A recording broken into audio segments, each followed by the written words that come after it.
చిన్నపిల్లల చేతికి ఫోన్లు ఇచ్చేస్తే ఎంత ప్రమాదం అంటే వాళ్ళకి ఏం తెలుస్తుంది, ఏ నెంబర్కి డైల్ చేస్తారో.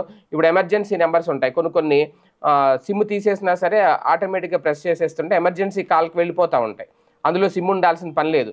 అది వాళ్ళకి తెలియదు, ఏదో ఫోన్ వెళ్తుంది, వాళ్ళకి కావాల్సిన మాటలైతే మాట్లాడేస్తారు. ఇప్పుడు అలాగే సైబర్ క్రైమ్ పోలీసులకు ఫోన్ చేసి ఒక పిల్లాడు పానీపూరి కావాలి, చాక్లెట్లు కావాలి అని చెప్పి పోలీసులనే వేధిస్తున్నాడట. ఇది ఎంత విచిత్రం అంటే, అయితే వాళ్ళు కూడా ఏంటంటే చిన్నపిల్లోడు కదా అని ముందు చెప్తున్నారు, అలా కాదమ్మా ఈ నెంబర్ చేయకూడదు అది ఇదని.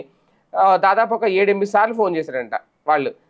వాళ్ళు చెప్పడమే ఊరుకున్నారు. ఇంకా అలాగ పదే పదే ఇంక రిపీట్గా ఫోన్ వస్తుంటే ఆ పోలీసులు కూడా చిరాకు వచ్చింది.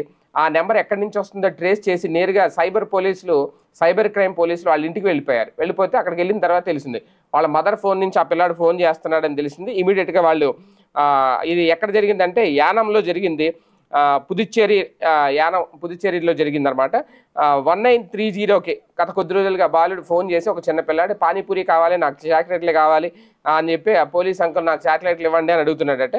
దీంతో వాళ్ళ ఇంటికి వచ్చి తల్లిని మందలించారట, మీరు పిల్లల్ని జాగ్రత్తగా చూసుకోండి అనేది.